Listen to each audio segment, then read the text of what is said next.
Magandang araw mga bata. Sa araw na ito ay may bago tayong aralin sa MAPE Music 5 Quarter 1 Week 1 na may paksang Notes at Rest Kilalanin. Sa module na ito, makikilala mo sa pamamagitan ng biswal at pandinig ang iba't ibang uri ng mga nota at rest.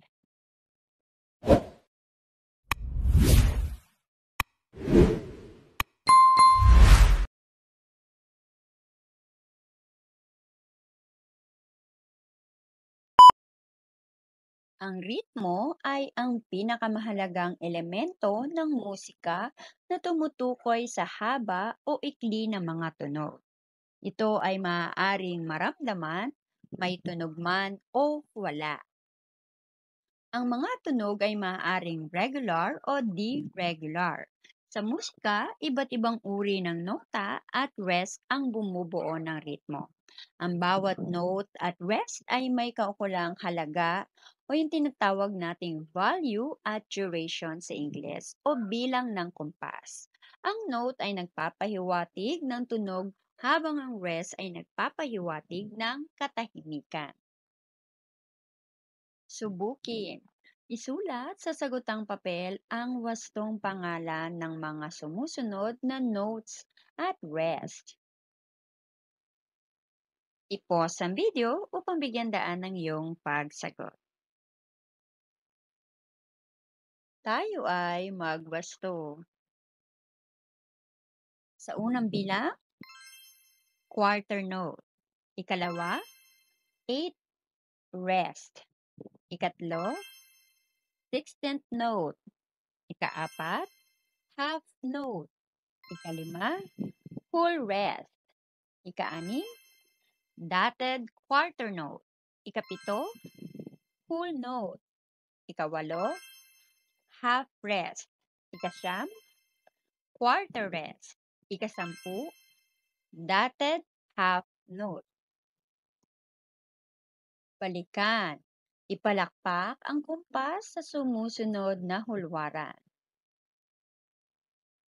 Lagyan ng diin ang unang kumpas. Magsimula ka sa ikalawang kumpas gaya nito. Sagutin ang mga sumusunod na tanong. Isulat ang iyong sagot sa sagutang papel. Ano ang palakumpasan ng awit? Ikalawa, naipalakpak mo ba ng maayos ang kumpas? I-pause ang video upang bigyan daan ng iyong pagsagot. Tayo ay magwasto. Narito ang aking halimbawang sagot. Sa unang bilang, nasa 4-4 na palakumpasan ang awit. Sa ikalawang bilang, opo, naipalakpak ko ito ng maayos. Tuklasin. Gawain, isa. Awitin ang Leron-Leron Sinta at pagkatapos ay sagutin ang mga tanong na nasa ibaba. Isulat ang iyong sagot sa sagutang papel.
Unang tanong, ano-ano ang nota at rest na nakikita sa awitin?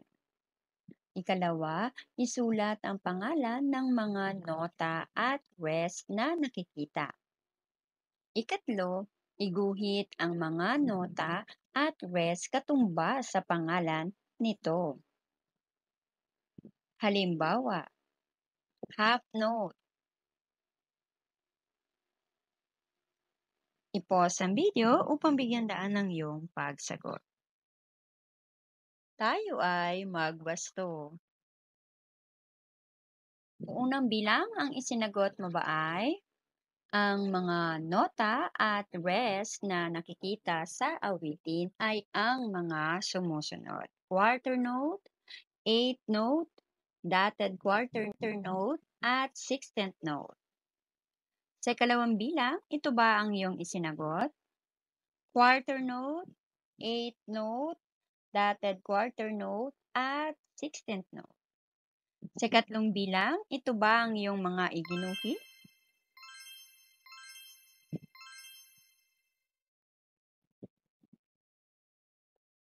Gawain 2, piliin mula sa hanay B ang katumbas na nota sa mga bilang ng kumpas na nasa hanay A.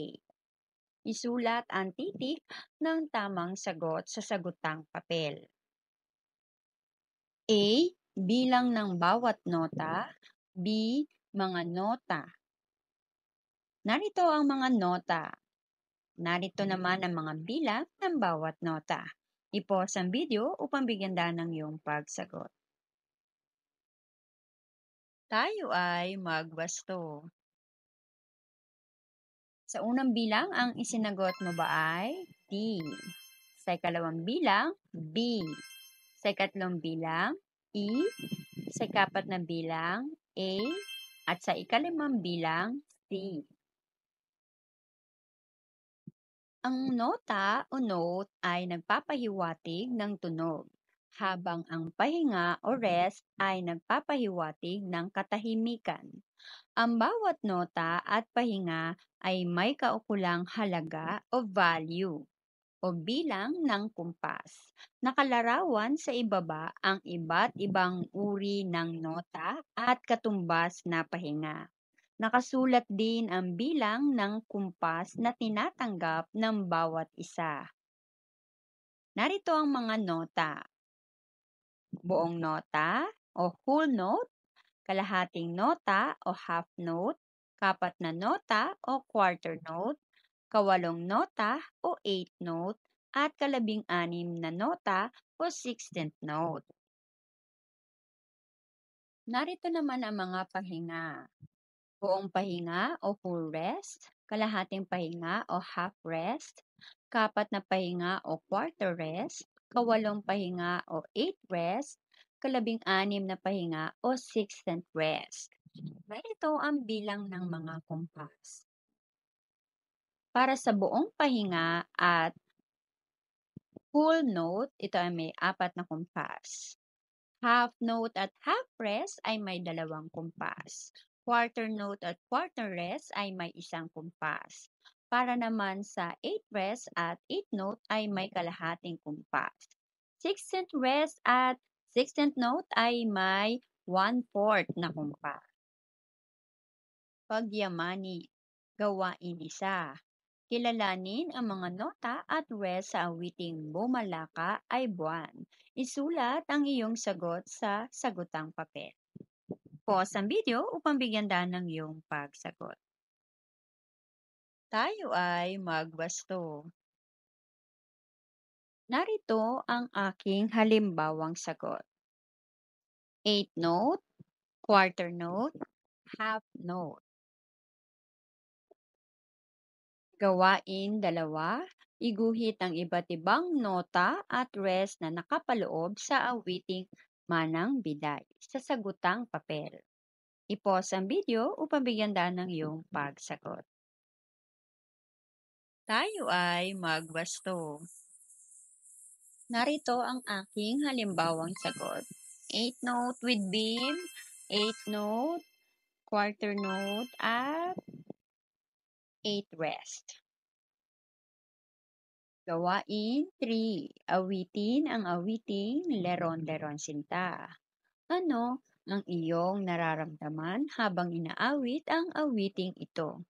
Iguhit ang emoji na nasa ibaba batay sa iyong naramdaman sa sagutang papel.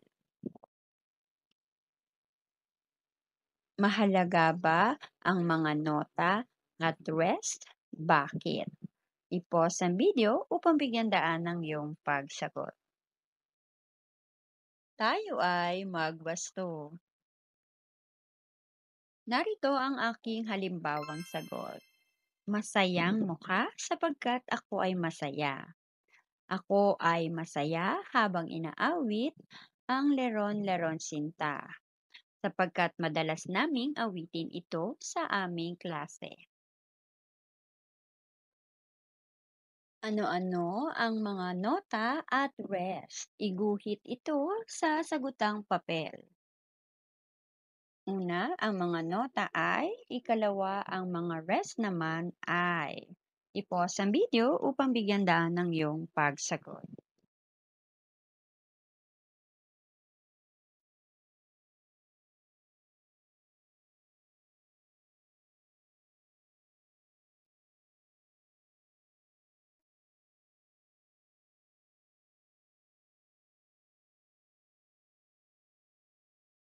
Tayo ay magwasto.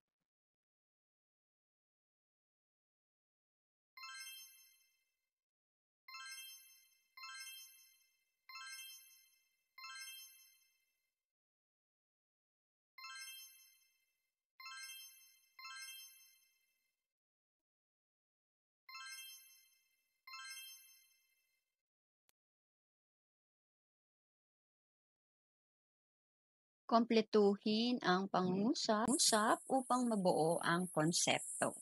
Una, nagkakaroon ng maikli o mahabang tunog sa isang awitin dahil sa uri ng mga nota na ginamit.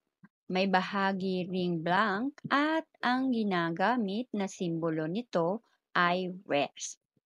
Ikalawa, ang bawat blank ay may katumbas, katapat na rest. Ang bilang ng kumpas na tinatanggap ng nota ay siya ring bilang ng kumpas na tinatanggap ng kaugnay na blank. I-pause ang video upang bigyan daan ang iyong pagsagot. Tayo ay magwasto. Unang bilang, ang isinagot mo ba ay katahimikan? May bahagi ring katahimikan at ang ginagamit na simbolo nito ay rest. Sa ikalawa, note. Ang bawat note ay may katumbas o katapat na rest. Ang nasya ring bilang ng kumpas na tinatanggap ng kaugnay na rest.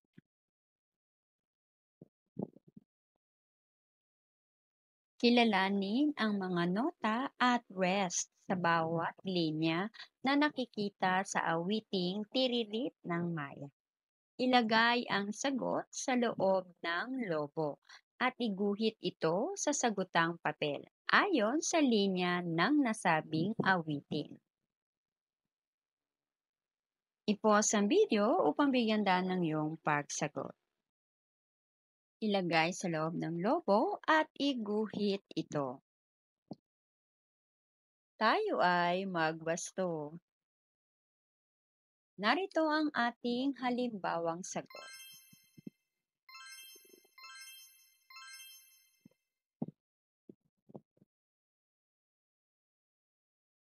Pakinggan ang isang awitin. Ano-ano ang nota at rest na bumubuo sa awiting napakinggan. Isulat sa sagutang papel ang pamagat sa awitin at ang mga nota at rest. I-pause ang video upang bigyan daan ng iyong pagsagot. Tayo ay magwasto. Narito ang napakinggan kong awitin.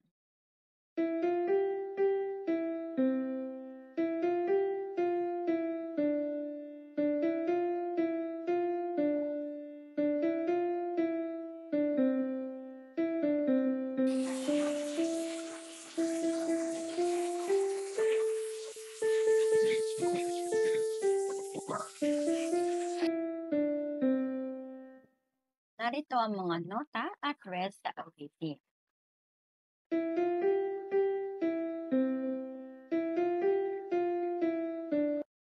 Iguhit ang mga simbolo ng nota at rest at ibigay ang halaga nito. Half note, quarter rest.